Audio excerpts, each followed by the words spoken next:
That sound you can just hear in the background is of a kettle boiling. And you're hearing a very rare event of Caroline making me a cup of tea.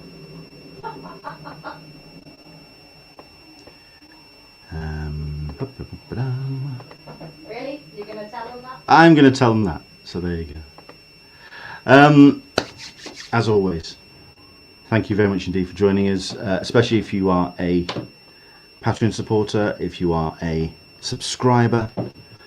If you are a subscriber, you got your notifications through. You have been told that we are now live.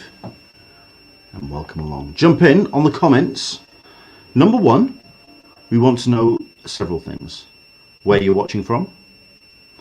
Number two, we want to know what you have thought about Fandom.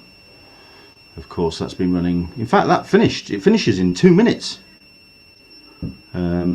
24 hours worth of non-stop DC goodness. Let us know what you thought. Let us know if there's anything else you want to talk about, and we'll kind of like dive into it. Might be a slightly shorter show than usual, but I will explain why in a minute and a half. Oh boy, it's been a weekender. It's been late nights and lots of fun. And you know, I mean, I know I did give Fandom a bit of a kicking on social media, but I think it came from a certain place. I did enjoy it. I did enjoy what I watched, and we will get into that in a second. Leanne D didn't watch it at all, wasn't interested, and indeed she says afterwards, hello Caroline, who has exactly the same thoughts and impressions on it. At the end of the day, if it's not a convention, If I ain't there, and if she ain't there, it ain't happening. It's not a convention. But then again, it wasn't, and like I say, we'll get into that as well. But if you did, what was your take on it? Oh, my wife makes a good cup of tea. She does. She makes a bloody good tea generally. I'm actually stuffed with a full roast chicken dinner. It was lovely. But you know what? Stuffed full of gravy and Yorkshire puddings, as an Englishman in his domain is wont to be, it's time to talk a bit of con.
Hello there, how the devil are you?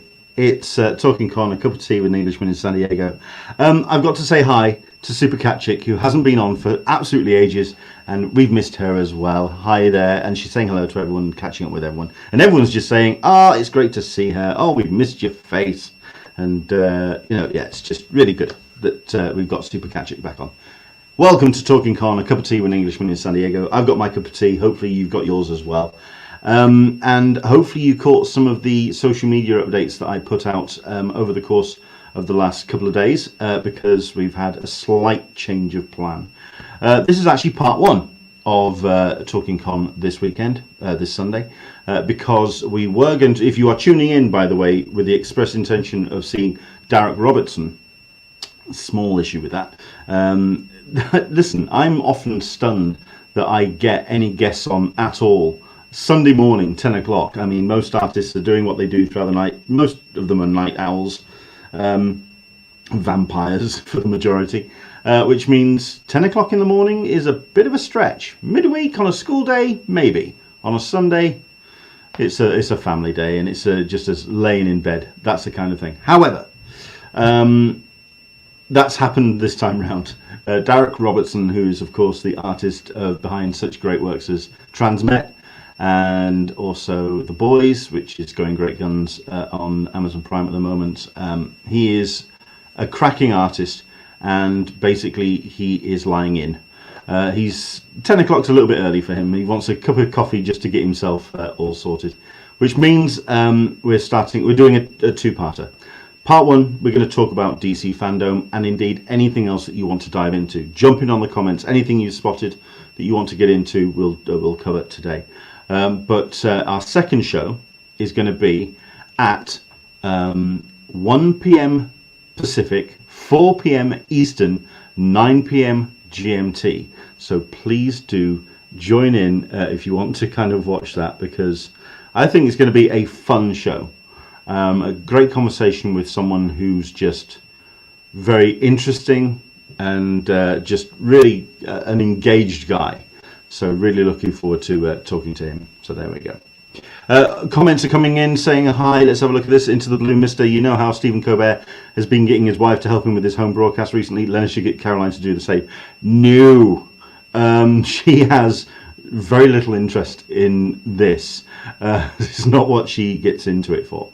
But she helps out with a cup of tea when I'm sorting out cameras and stuff. So let me just sort that out. So yeah, she made me a cup of tea, Yorkshire tea with the sugar in it. So let's see who else is online. Aaron Neighbors, hola from San Diego. Hello there. How are things in California right now?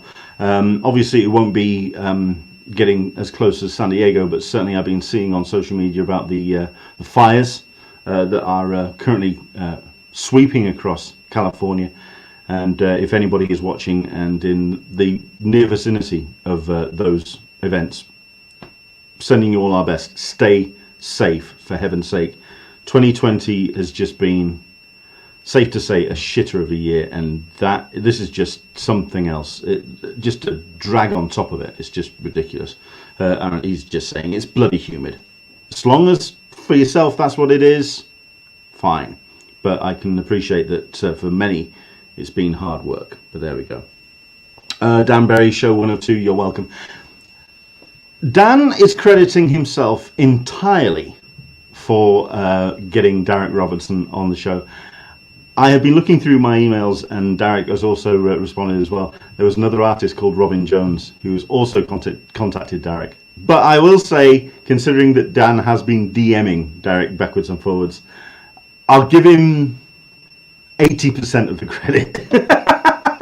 But no, listen, Dan, thank you so much indeed, and it's going to be great to talk to him. We'll also get into the other guests that we've got lined up, not only for the rest of this week and next weekend of the month. We've got ourselves some great guests coming up on the show, so looking forward to that. The comments when it came to DC fandom, and we got Solicitor Smeg, didn't watch any, but then I'm more of an Image guy myself. I'm stunned that other publishers like Image or Boom or whoever haven't done their own kind of take on it. Admittedly, they don't have the resources that DC have had. Although it's got to be said, it's like I've often maintained, you grab yourself an intern that has a working knowledge of After Effects or Adobe Premiere. You can put something together. It can be done. My opening credits was done in Sony Vegas and Photoshop. It took a bit of effort to work out some of the animation, but we got there. And that was done in 4 or 5 days. DC have had a whole month, and they've rendered this massive, the Hall of Heroes. But again, we'll get into that in a bit. So there we go. So I understand there's, I think that's the other thing I kind of had a bit, I'm diving into it early already. Well, hang fire. I do want to talk about DC fandom, because it was a big thing. Super Catcher, Image is killing it. Anyone picked up Pulp yet? I really want to read that one. I have not read Pulp yet, but Sean Phillips, of course, is Brubaker. That it's going to be out of the park. So yeah, it's going to be great. I just haven't gotten around to reading it yet. It's in my press inbox at the moment, but I would love a physical copy of that particular book. Solicitor Smeg is noting certainly one book that I have been buying physical copies. They're all over there in a pile in my recent books pile, focusing on Adventure Man and A Man Among You.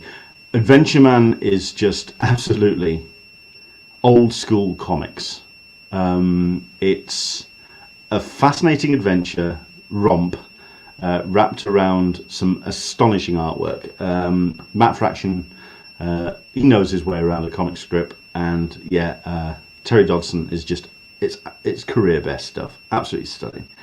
Yeah, great comic, and well pointed out on that one. Super Megabot, we've got ourselves hand claps and a squid.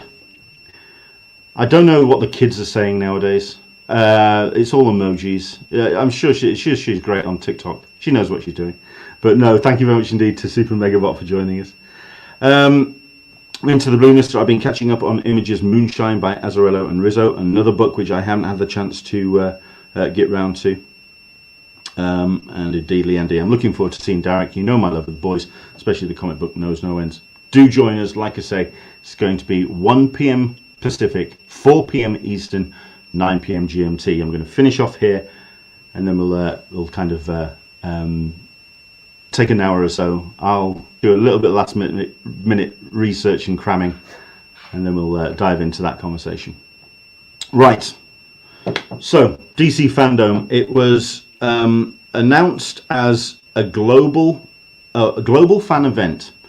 They turned around and said from the start that it wasn't a Comic-Con, and quite right too, considering that it absolutely wasn't. The last thing that this was a virtual convention. People have been talking about the fact that it was a case of the DC not appearing at events like San Diego Comic-Con at home, or indeed the last week's Metaverse for Repop. But people were thinking that this was going to be their kind of a take on it, the virtual con. And that's what you would have got if they had actually stuck to the original model, which was, of course, the whole business of the Hall of Heroes, the moving around of various elements, and the various offshoots, such as the Kidsverse, the Insiderverse, the various elements of the DC landscape. But that's not what they wanted to do. That's not what they decided to go for, and they decided instead to take on a whole bunch of other elements and just focus on the Hall of Heroes, moving the majority of the ancillary stuff to a second date, which is going to be in September, which I was disappointed about. I actually thought there was going to still be some form of hall experience. There was going to be somewhere you could bounce around, so you weren't just locked into a single live stream, which at the end of the day, somebody sat in a production studio and hit play, and for 24 hours it just ran through. Admittedly, some great stuff being announced at the actual event, some cracking footage, much anticipated, and all of it got revealed over the course of an 8-hour block. Was it 8 hours, 6 hours? Because at the end of the day, as we all kind of realized, and it did kind of all pay into the whole idea of a global fan experience, it was able to be viewed by people across the globe. So here in the UK, we didn't have to stay up all night. We could just wake up on Sunday morning and jump into the stream. It meant that people got to see the panels, or the 8 hours worth of panels being put on by DC. It was a single live stream, and it was, at the end of the day, like having those promotional reels that you see on the screens at Hall H on lock. Someone actually put a tweet out, a response to my comment, which was along the lines of, "It's Trailer Park Con. It's Trailer Con." It certainly felt like it in places. The feeling that I had, and I did kind of make my feelings known on social media, is something which it also made me realize about the DC booth. While it's incredibly well produced, it looks amazing. It's very solid and sturdy, and it looks like an entire city being dropped into that square space in the middle of the San Diego Convention Center.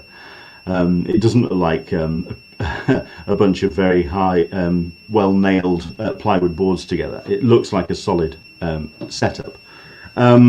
What you get from the DC booth, in contrast to the Marvel booth, for example, is that interaction with the audience. They have a stage, and they have sometimes live drawing sessions up there, but that's the conversation between the person with the microphone, the host, and the artist.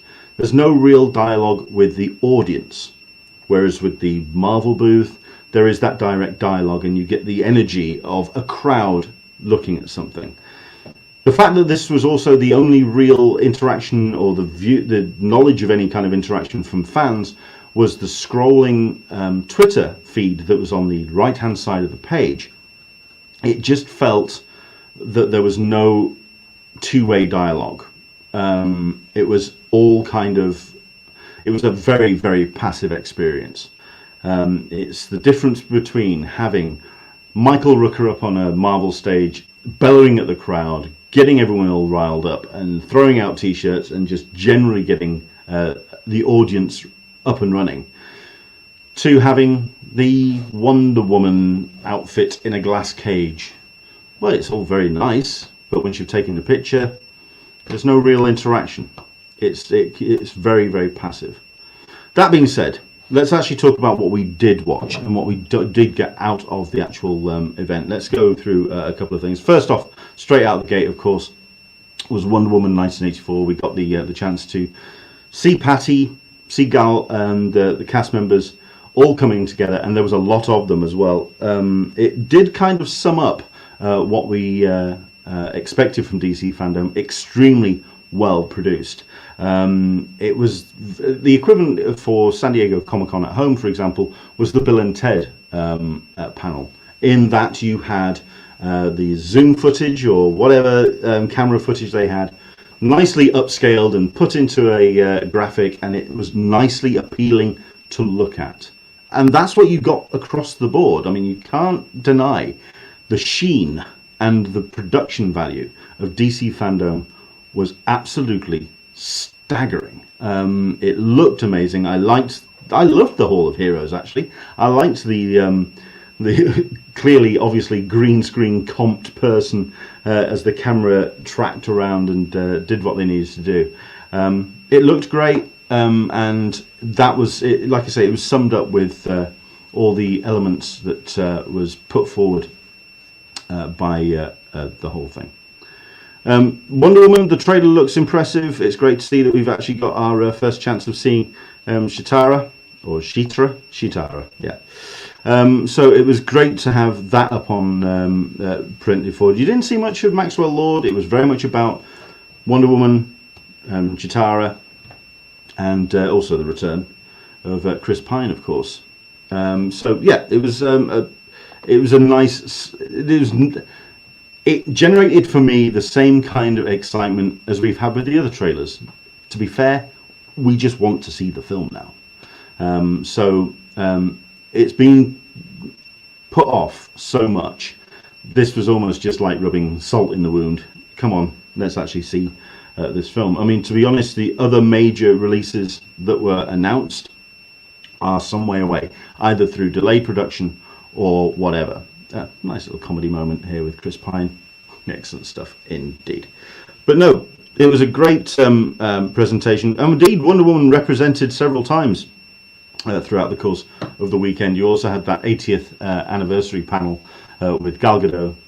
You had Patty, the name just slipped my mind for a second, the director of the film, and also the original Wonder Woman. From the television show. So it was great to have this real celebration, and you got this great logo, which is going to be the kind of the image of the 80th anniversary of Wonder Woman running through the rest of this year. So that's really, really cool.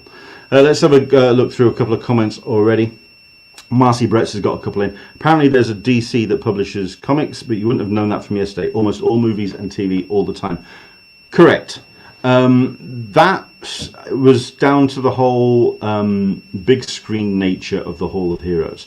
And it was this thing that I was missing when it came to the comics elements. Yes, I mean, to be fair, there were some comics announcements. There was the Sandman panel, which unfortunately I've missed across the board. I really want to check out that Sandman panel. If anyone watched it, please do comment. Let me know what you thought of it. It's slightly mired, of course, with the announcements last Monday with the layoffs at DC. In that we kind of have had a number of great talent and great books cancelled at DC, including Hellblazer, which is part of the Sandman universe.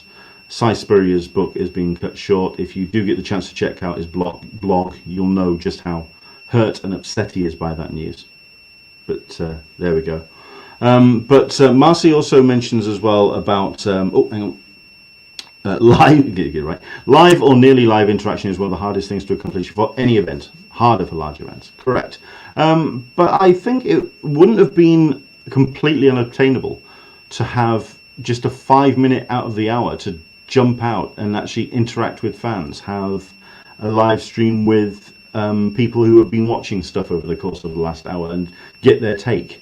And have a live studio thing. It can be done. Heaven knows we see it with a whole bunch of streaming platforms. Fandom do a great job of putting on a live show. It can be done. So yeah, it's. I felt that real tactile conversation between DC and its audience. But then again, there's that sense of distance which DC have always kind of done. Marvel have always been the one that's been a little bit more connected with the readership. So yeah, the comics panels. There was the the Sandman Universe panel that was announced. There was the fantastic news about Milestone, the groundbreaking imprint is going to be returning, which was rather cool indeed. Karma Savage, Milestone partnering with DC for a return, or partnering with DC for a return. It was always an imprint of DC. It was always kind of like drawing on DC's talent pool. But no, I'm very excited to see what they do, especially when we have also had the information or the news that we're going to be getting some live action Milestone on the way, which is rather cool. Admittedly, I take everything now with a real pinch of salt. Yes, they've said I was paying close attention to the language. We have had conversations. We are in discussion. Until I actually see something, I'm not really. I'm holding off with getting too excited until we actually see something. Leandy, does anyone else hear a high-pitched noise? Please do let me know if that's the case, because I can't understand where that would be coming from. Do let me know. If there's something, the only thing that might be of any difference, tell you what, tell me if it's stopped. Tell me if it's stopped. It's possible. But Karma Savage, please let Static Shock movie go into production. Is anyone else getting a constant ringing? Well, it's I don't know. It's nothing at my end as far as I can tell. Was it that? Has it stopped? You would not believe. I'm going to have to let Caroline know about that. Basically, she bought me a ring light. There was a ring light that she bought me. That was causing a noise? Okay. Well, I'm well illuminated as it is, so I'm going to have to let Caroline know that the ring light that she bought me caused a noise. Oh dear, what a shame. Okay, sorry about that.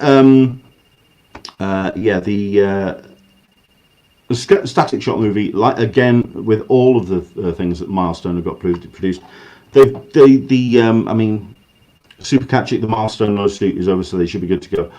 Yeah, the whole idea of what they've got planned The reissues between now and February, that's easy enough. I mean, they can pull those from file and just basically reissue. Plug your ring light into a different circuit. I will sort something out. I will sort something out. Tell you what, you're going to have to let me know if it comes back. I'm really curious if it does. This is where it goes back to. Oh, there you go. I'm really curious. It's a ring light's in its name. There we go. You have to let me know. But yeah, I'm really curious to see where they actually go with it in terms of the rest of the developments. Purely because we've heard these promises before. We heard the promise of the Static Shock movie 4 years ago. We heard it, I think it was also about 10 years ago, around my first San Diego Comic-Con. I heard that they were wanting to bring back Static Shock and indeed most of the milestone stuff. So, no, I'm really curious to hear what how it actually goes forward. Marcy Brett's the Jim Lee portfolio review was one of the highlights for me. Agreed, although I will say that it wasn't long enough. It only kind of focused on one artist. It would have been great to have broken it up or had it longer. That was kind of a bit of a thing for me, that the panels were so short. I can imagine that stuff was talked about for 45 minutes and then trimmed to 20 for efficiency. But that they could have done more with. They could have done with so much more with it across the board. Like I say, to then just strip everything back and focus on Hall of Heroes. It's a shame that we didn't have something to bounce over to. More comic stuff, exactly. We could have had more elements of that. So the fact that I mean, I knew that the element. Careful there. The fact that we had this whole element that's going to be the second installment of Fandom, which is going to take place in September. It just felt that it was just too stripped back, and it was just a live stream info dump, which for me was a little bit of a disappointment. But there we go. Right, let's have a look at some of the comments as well. I mean, let's look at this. Leanne D, who bought the Sandman Audible? Is it worth it? I did, and yes, it's incredibly well produced. The only disappointment for me is it's effectively just a reading of the book, which there are some arguments about a story works well in one medium and it doesn't necessarily work in another. There are certain chapters of certainly the first initial arc of Sandman, including the 24 Hours issue, or indeed when Sandman goes to hell and goes to the Hellfire Club to get his talismans back. When you are reading that and you're hearing some kind of or you know, some audio drama sound effects in the background, it still doesn't quite put the image in your brain, unfortunately. So it was okay. I've yet to finish it. It's quite a meal. But yeah, if anyone else has had a check out of the Sandman Audible, do let us know and see what you thought. So Wonder Woman was the first big thing out of the gate. They started nice and strong, and then they moved into Suicide Squad. I'm still not entirely convinced by this project. The only thing that does kind of do anything for me is the fact that James Gunn is behind it. Heaven knows he's managed to pull some incredible stories and films out of his backside from nowhere. I mean, I remember being in Hall H when they announced Guardians of the Galaxy, and the entire room just turned around and went, "Really? Guardians of the Galaxy? Okay." And then 2 years later, Guardians of the Galaxy, they are household names. So that's James. You don't discount James Gunn. There's a reason why DC have hired him, even under the cloud that he left Marvel under. He's not exactly someone you just count out. So there we go. But Suicide Squad, it's an interesting roster of characters. I do not expect a lot of them to survive by the end of the film. It's bombastic. It looks amazing. The cast list, Idris Elba, Margot Robbie, the whole works. Looks incredible. And I'm fully expecting it to be quite the thrill ride. But it's the very cartoony characters that they've brought involved, and the costumes. It is a full-blown cartoon book movie, so a comic book movie, but we'll see what happens with it. It is the Suicide Squad, and it's on its way.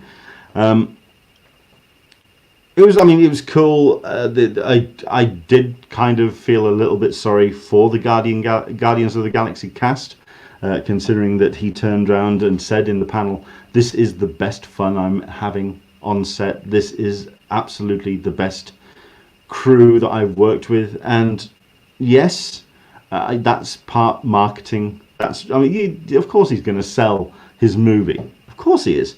But the fact that he then just turned around and pretty much threw a cast which supported him when he was on his arse, when he was getting dragged through social media, dragged through entertainment press.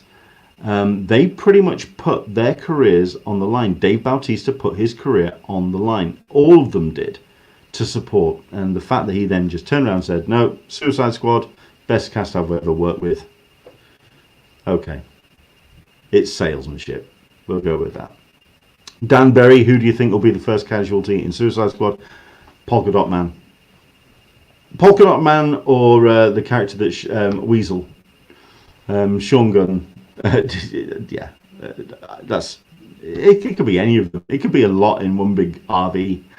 So who knows? Supercat, I missed the whole thing. Did they talk about the Batfleck returning for the Flash movie? We'll get into that in a second.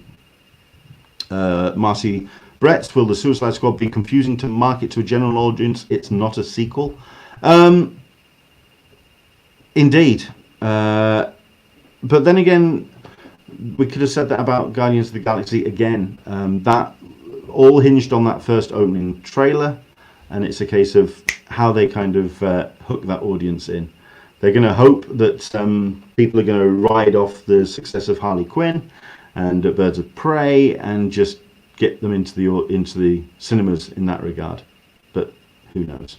Going back a little bit to the Milestone conversation, I was at the Milestone New York Comic Con Milestone panel a few years ago when they had presented the relaunch and showed some books. I've been dying for more ever since. If it happens, it's going to be incredible. Yeah, Milestone is exactly what it says. It says what it is on the tin. It is a milestone of comics. It's groundbreaking. It's representational. It is required, and I hope it follows through. I really do. But I'm sorry. I'm holding my breath until we actually see something. But there we go. Right. Then we got into something which, for me, was the highlight of the entire stream that I saw. I was absolutely blown away. Partially because of sheer charisma on his part.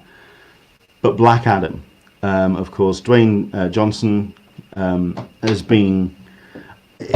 I'm not entirely sure about the credits. Is he an executive producer of this thing? Because he should be. An executive producer's job is to get people involved, to get them excited for a film, to make sure that the money's flowing, to make sure that everything in production is up and running. He got involved with Boss Logic to produce this teaser trailer, these motion images.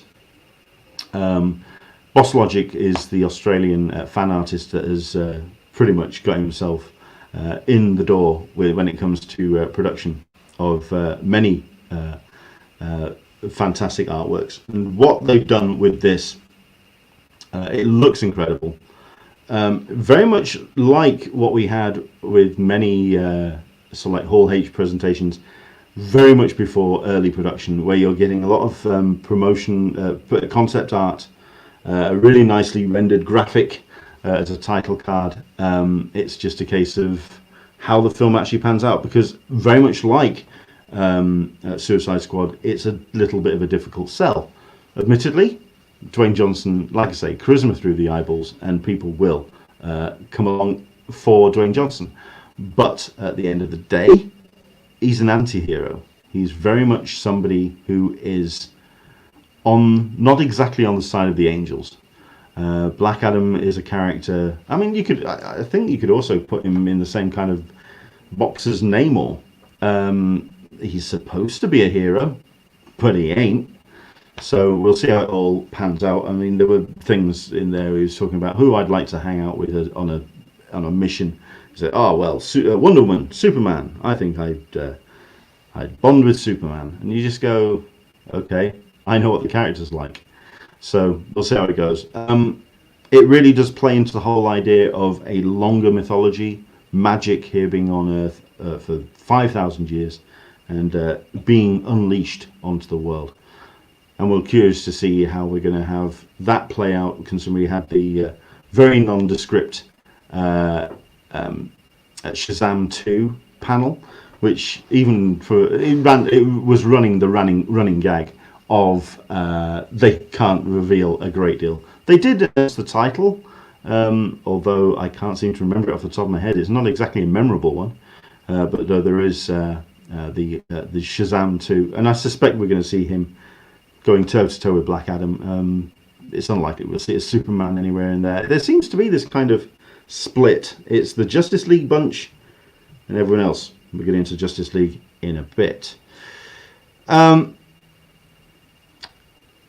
So I'm not going to put any of the Justice League footage up because it was just something that kind of like it was the next thing that came down the line, and it was almost like its own separate event. Social media just went completely nuts. The Snyder Cutters came out of the woodwork, and yeah, it is its own separate event. For as much as DC will promote it and put it forward and make it the noise that it needs to, this is a HBO Max thing. They have listened to the fans. They've listened to the money. They've looked at all of those potential subscribers. They've looked at the viewing count for a 4-hour event, and they're the ones that have pushed it forward. DC, for all of what they've embraced it here, they put a little bit that little sizzle reel together, and indeed the new teaser trailer for it. But DC as a company have been very reticent to actually almost commenting on it, because at the end of the day they've just gone, well, we produced a film, we put it out there, we put it with our name on it, we have to stand behind it. Zack Snyder is under no obligation to do that. At the end of the day, he is somebody who will say his thing and throw Joss Whedon and anyone else involved in that original film under the bus. So that's where we were with the Snyder Cut. As for the trailer itself, for me, it was slightly uninspiring, and if I hear another stripped back emo version of a song or of another chart hit, if I hear Hallelujah again, it'll be a day too soon. Super Cat Chick, I'm not going to lie, I'm going to see Black Adam just for Dwayne Johnson. I don't care if it's a good movie. Yes. Even before this, I mean, I was excited, or at least I was interested in Black Adam as the actual idea of the project. But Dwayne Johnson has got charisma coming out of every pore. The man, I can fully expect to run for president someday, because he has just got that glow. He's a glow of a winner. I'm going to be something else. Super Cat Chick is responded to by Sir Lister Smeg. I will consider the movie a failure if he doesn't rock bottom at least one bad guy. There you go. Marcy Bretts, the arguments may be more interesting to watch than the actual Snyder Cut. That's really all I'm watching at the moment. I'm looking at all the debate rather than the actual film. From what I've seen from this teaser trailer, I can't quite see how they can stretch it out to 4 hours. That's an assembly cut, isn't it? That's a lot. I may even have to go back to. Do I have to watch Justice League again to see how they can stretch that to 4 hours? Who knows? And not only that, but they're not going to be using any of the footage as shot by Joss Whedon. He turned around and said that there will not be a single frame as shot by Joss Whedon in this new project. So it's effectively going to be an entirely new film. Yeah, in fact, he was a little bit more vitriolic than that. He turned around and said, "I'd rather burn it to the ground than use any Joss Whedon footage." Okay, what did Joss Whedon do? I mean, I've heard these rumours of being put around by the gentleman who played Cyborg, that he was disrespectful on set. This is the first I've heard of him being disrespectful on set. At the end of the day, Joss Whedon is one of the apparently most pleasant people to work with. So what did he do to upset these particular actors? I couldn't tell you. Aaron Neighbours, I'd watch it just to see Soups in a black suit. Marcy Brett's 2-night watch party. So yeah, I'm gonna watch it. I watch everything, me, because at the end of the day, I can't comment unless I've seen it. It's the reason why you're not hearing me mention too much about Umbrella Academy 2. The second season. I haven't seen it yet, so I can't weigh in on it. I can't make any comments. So there we go. We are getting to the one that got everyone's attention, though, everyone talking. But before all of that, we had the other representation of what DC was about, which is the games, and we had the Suicide Squad kill the Justice League.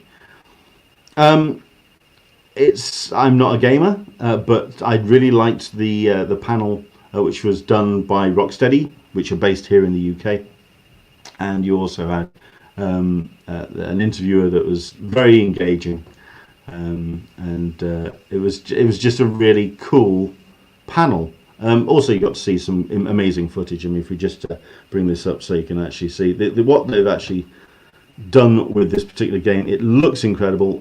They talked about how it is going to be very much a game which you can either play individually, you can swap and move between players, you can multi-player as well, so you can really play in many aspects and many approaches. But Rocksteady are just going full out with this production, and indeed DC are doing their best to support it as best they can. So there you go. That is Suicide Squad. Kill the Justice League, which will be out next year. Leanne D just helped him out. Snyder is just playing up to the Snyder Cut fan.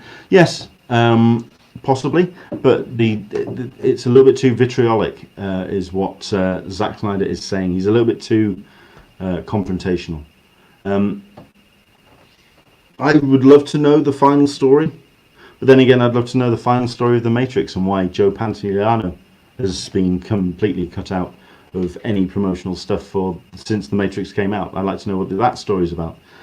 There's always stories, isn't there? But right now, it's all being controlled by a very loud, vocal.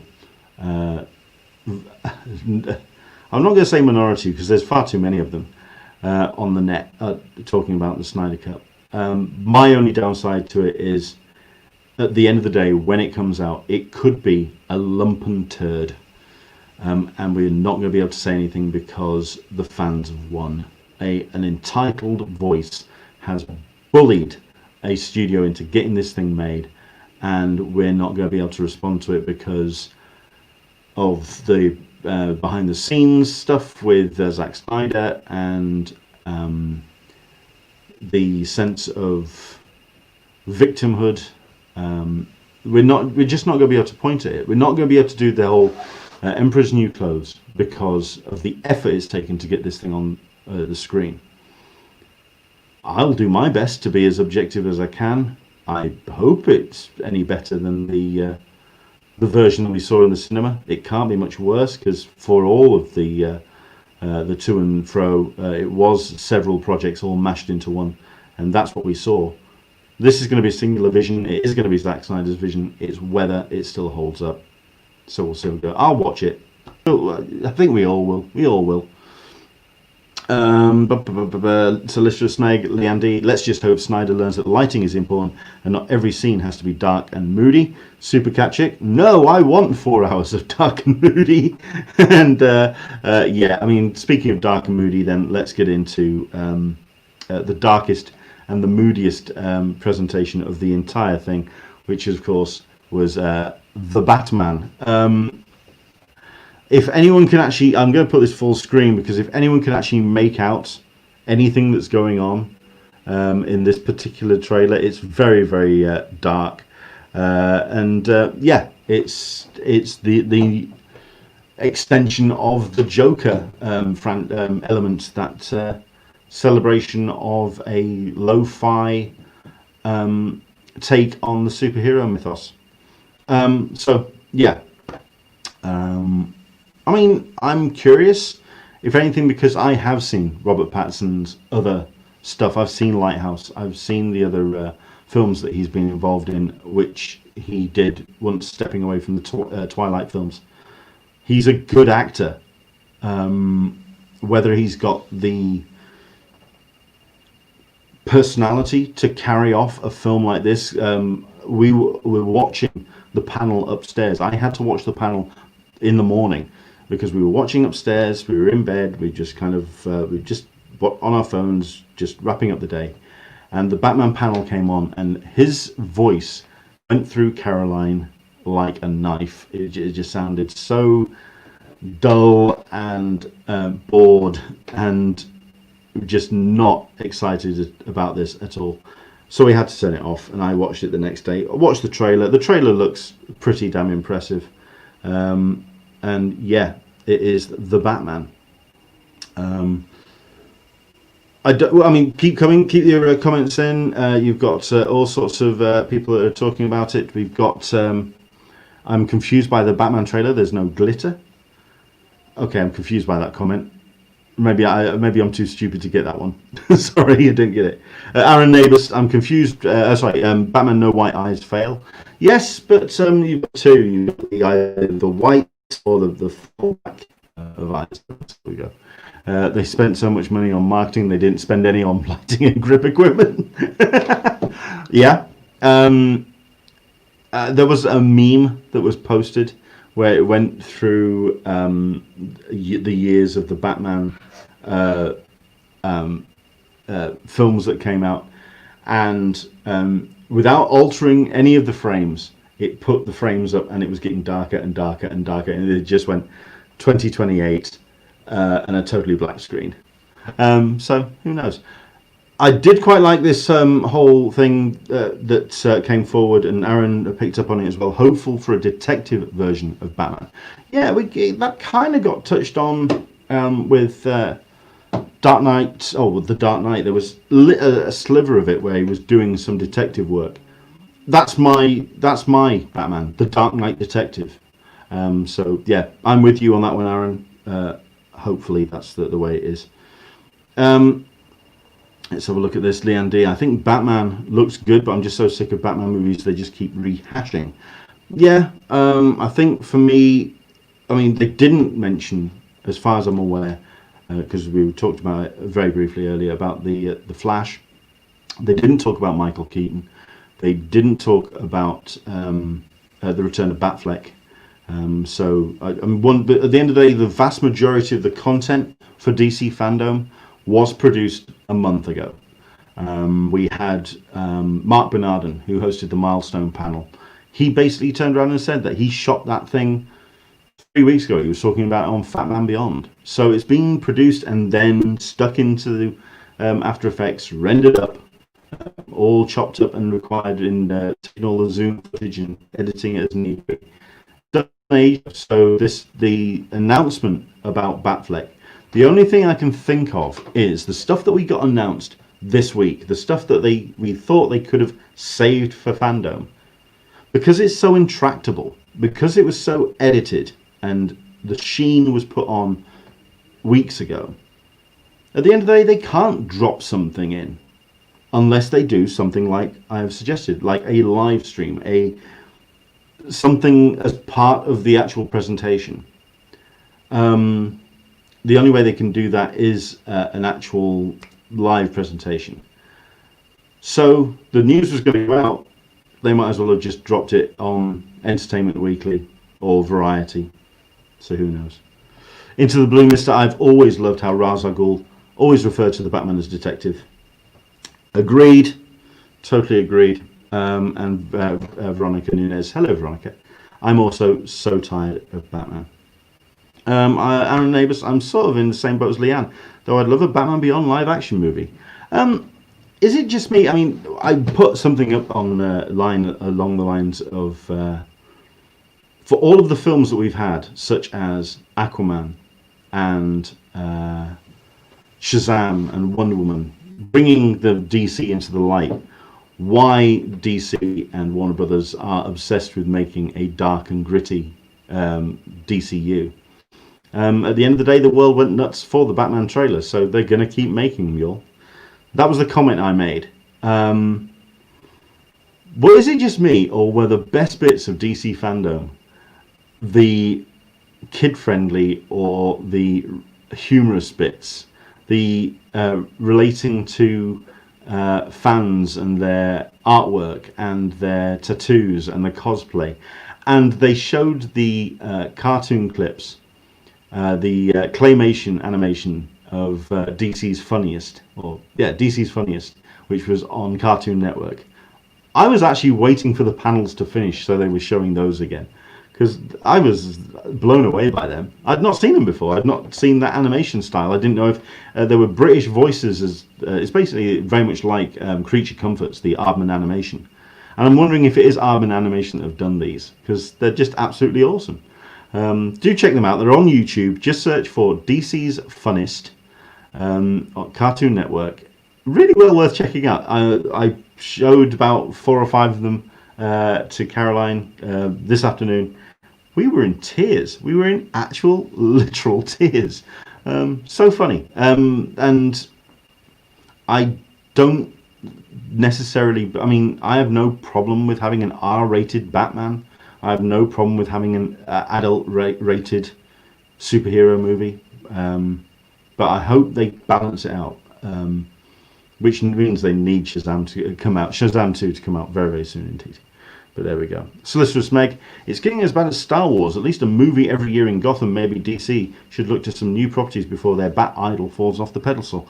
True. Admittedly, though, I mean, we are talking some time away between now and the Batman. I think it's October next year. There's plenty of time for them to get some other stuff out there.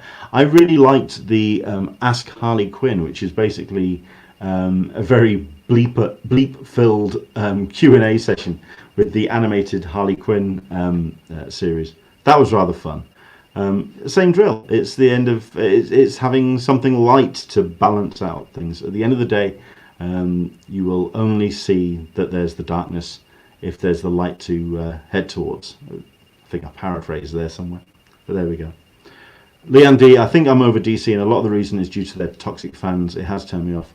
I get that, but I think it's not so much DC fans. I think it is more Snyder fans. It's the supporting of a jock that has managed to get himself behind a camera.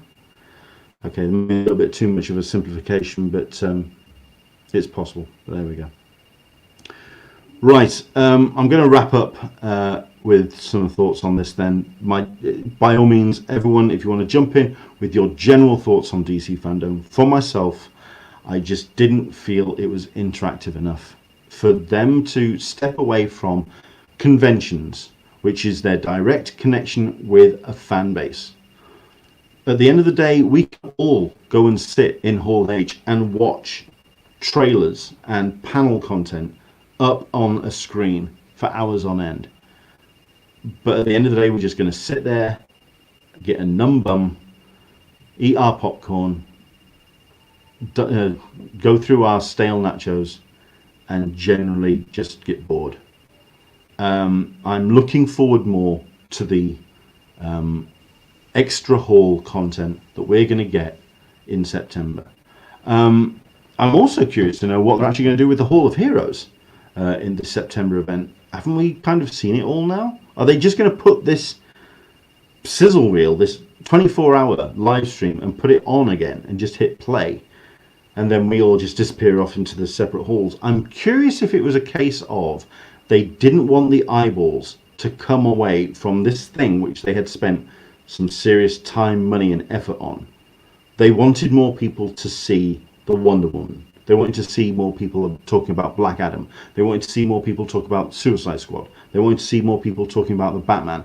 And that's very difficult to do when people are buggering off and checking out the content about the Batman score, or a new comics line that's coming down the line, or another game that may be happening, which is all the separate stuff that is going to be discussed in the other halls. It was a great concept, and for a convention it works. At a convention, it's a case of going out and exploring different corners, different elements. That is a convention experience, to go and explore. This wasn't. This was a one-channel info dump.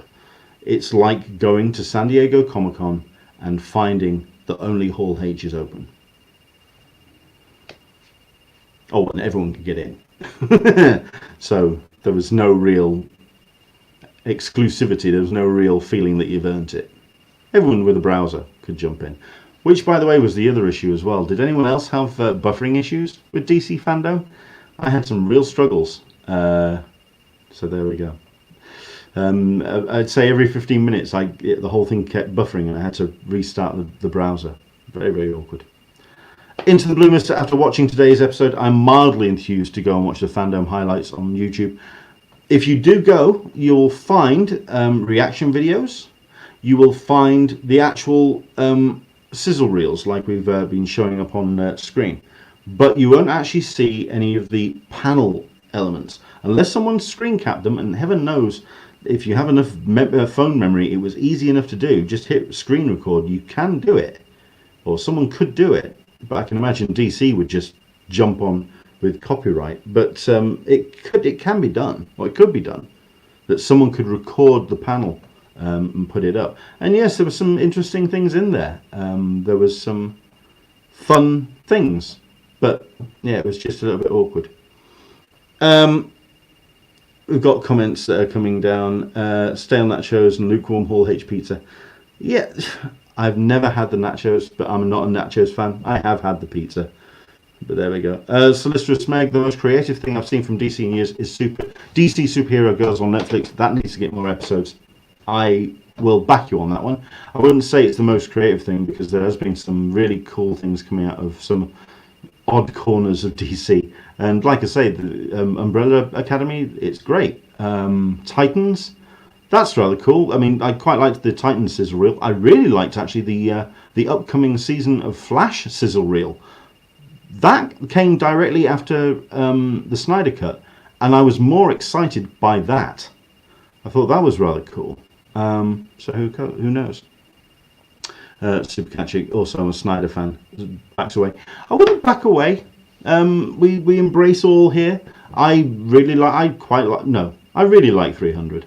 I quite like Watchmen in that I think it makes some bold choices and makes it more understandable. What it did with the end of the book. At the end of the day, the book is the book and the film is the film. I think it's very. Well, I'm trying to think of the best way to put it.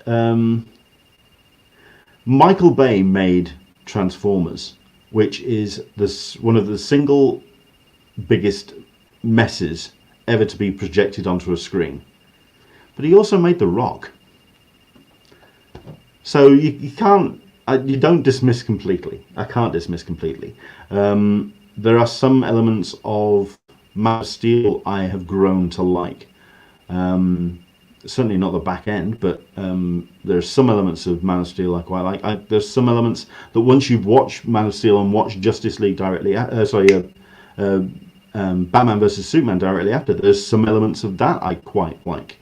Again, it derails itself at the back end because it gets too male, but again, that's a jock behind a camera. I can support you on this one, Super Catchick. The fans, on the other hand, it's a whole other ball game.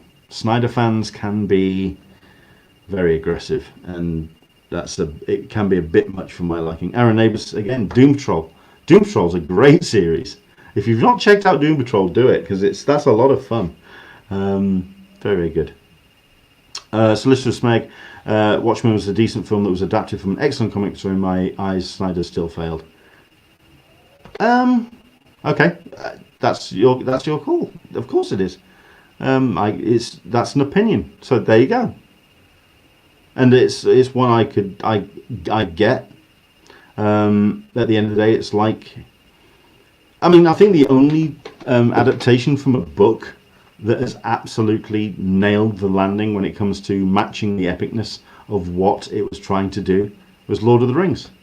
But then again, the same filmmaker made the god-awful mess which was The Hobbit.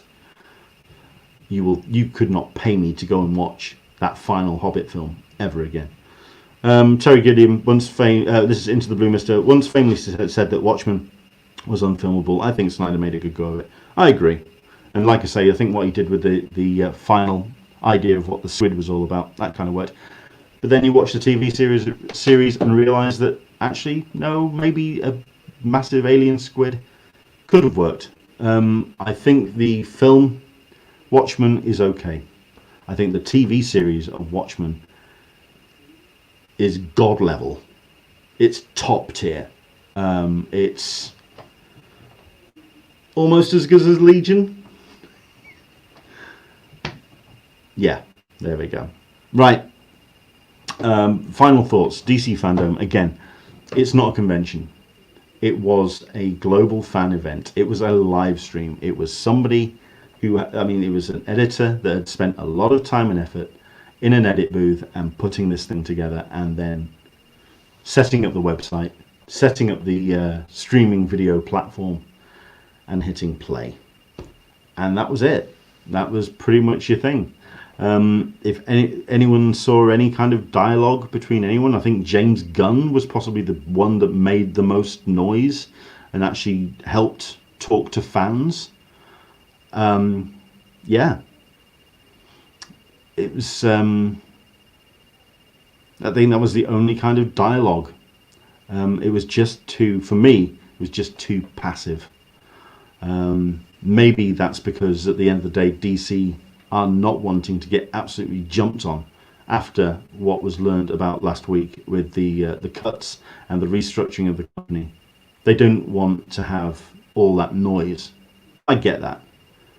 But that's what you take when you put something like this together. Surely that's what you get. So for me, as a trailer run, it was fine. It was good. As a interaction with fans, in much the same way as the booth at San Diego Comic-Con, it's a little bit too passive. I remember there was somebody I was talking to on Twitter who basically said that they went to the booth to ask somebody something or to get in some kind of interaction, and there were 3 PR people, and they were constantly just ducking behind the scenes and almost avoiding talking to fans. They built the thing, they let the fans just enjoy it. What kind of interaction is that nowadays? People, I think, deserve more than that, especially in 2020, that we need the dialogue, we need the back and forth, we need the connection. And perhaps on this one, that's why fandom didn't quite work, because it didn't connect. But that's me. Thoughts, of course, comments below. Do let us know what you think. Did you watch as much of Fandom? What was your take on it? Do let me know, of course, because it's all about you and your thoughts on this and your opinions of DC Fandom. Keith and Jones, hello there, mate. How you doing? I thought they did a great job of presenting their material, just enough. Yeah, it was. I mean, when you've got somebody like DC and you've got Warner Brothers in your back pocket, and you've got the production capital to do what they needed to do, it looked stunning. It looked incredible. That's a lot of sheen, and you have to cut through to actually have some kind of connection. So there we go. Right, thank you very much for watching. This has been my thoughts on DC fandom. It's been part one of today's shows. Yes, we have got a second show on the way. If you tuned in expecting the conversation with Darick Robertson, it is on the way.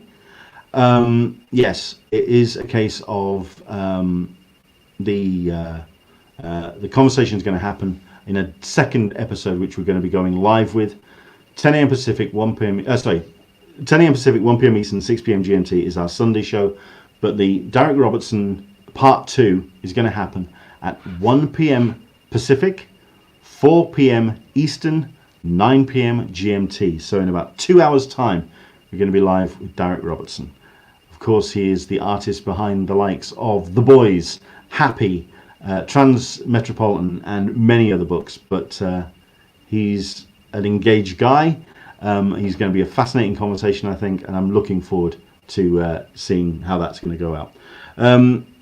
Andrew English, hello, all from London. Got in to find this still going. Thought we had to watch him fully Wednesday. You will be able to do that with the Darick Robertson because, yes, what we're going to be doing is 45 minutes of the conversation will be public, and then the full conversation will be available for our Patreon supporters, and then we upload the full episode on Wednesday for free. Okay, so Leanne D. Okay, guys, I'll see you all for Darick later. Yeah, absolutely. Michael P. had a schedule which didn't connect to the actual panels. That's due to all of the additional halls being moved to the second event that's happening in September. Toby, the only thing in this fandom I caught was the Batman trailer. I liked it. It piqued my interest. Yeah, I'm down with that. I totally do understand that. And Super Catchic, I will definitely try to be back for Darick. Yes. Thank you. I hope you do. Because we have ourselves some great guests, not just Darick tonight, but also over the course of the next week or so, because we have ourselves a hell of a guest list coming up. Tonight, Darick Robertson in about 2 hours' time. On Tuesday, we're going to be talking as an incidental episode with David Pepose. He's got a Kickstarter going at the moment with a book called The Oz, or The OZ. It's a fascinating looking comic. The idea being it's almost The Wizard of Oz meets Metal Gear Solid. A traumatized ex-Marine basically goes on the same route as Dorothy, except the Yellow Brick Road is a little bit more militarized. It's an interesting book. Do go check it out on Kickstarter ahead of our conversation, but we're going to be talking to David Pepose about that, about the challenges of putting a Kickstarter together. Should be a cool conversation. Wednesday's going to be the one which I'm really looking forward to. This is our conversation with Jeff Trexler, who is the interim director of the Comic Book Legal Defense Fund.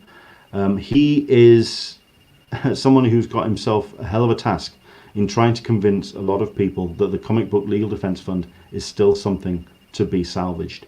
It's had so much mire thrown at it over the last, I'd say month, but it's resulting from decades worth of mismanagement, of abuse, of bullying, and a lot of broken talent and careers have been left by the wayside. It's going to be an interesting conversation. I'm going to try and be as honest and forthright about my questions to Jeff, because the organization does need, at the end of the day, to be held accountable, or at least its previous management does. Next Sunday, James Tynion IV, a man who's definitely on fire with so much stuff and so many books that he's got going out, not only his own own stuff, but also with Batman Joker War at the moment. Very interesting guy. Looking forward to talking to him next Sunday. Sunday after that is the 6th of September, Cullen Bunn, another great writer. Looking forward to talking to him. Sunday 13th of September, Julie Tate, who's the director of Lakes Festival, talking about the challenge of putting together a city-wide festival into a virtual space. It's a different challenge altogether than doing what Comic-Con did. Interesting to see what that's going to be at. And then on Sunday 20th of September, That Texas Blood, Chris Condon and Jacob Phillips, the artist and writer team behind that Image Comics book. Looking forward to talking to them. I can also confirm now, the Sunday after that, the Sunday 27th, we are going to be talking to Elsa Chatiria, which I would have put my hand on the book, but I've taken it upstairs to read. Elsa is one hell of an artist, and I'm looking forward to talking to her. So that's going to be rather cool. So that's our guest list coming up. I hope you enjoy our shows moving forward. And of course, anybody that you wanted to try and get on the show, do let us know by jumping up on social media. And yeah, keep those suggestions coming in. Tag them in, let them know that we exist, and that we would like to talk to some interesting people. If you find them interesting, let's get them on the show. That's really what it's all about. So there we go. Right. Thank you very much indeed for watching. I'm going to go away now. Some last minute research into Darick Robertson. It's going to be in just under 2 hours time. It's going to be a cool show. For myself, thank you very much indeed to everybody who's jumped in with comments. It's been a real good chat. People have really dived in, and it's been great to have everyone joining in. Super catchy. I just backed the Oz. Thanks to Aaron Neighbours for posting about it. You see, we do try and put the right things in front of you, so you kind of all know it's there. So there we go. Thanks for watching. Take care, and I will see you in 2 hours time, or just under 2 hours time, for part 2 of Talkin Con, a cup of tea with an Englishman in San Diego, live with Darick Robertson. Take care.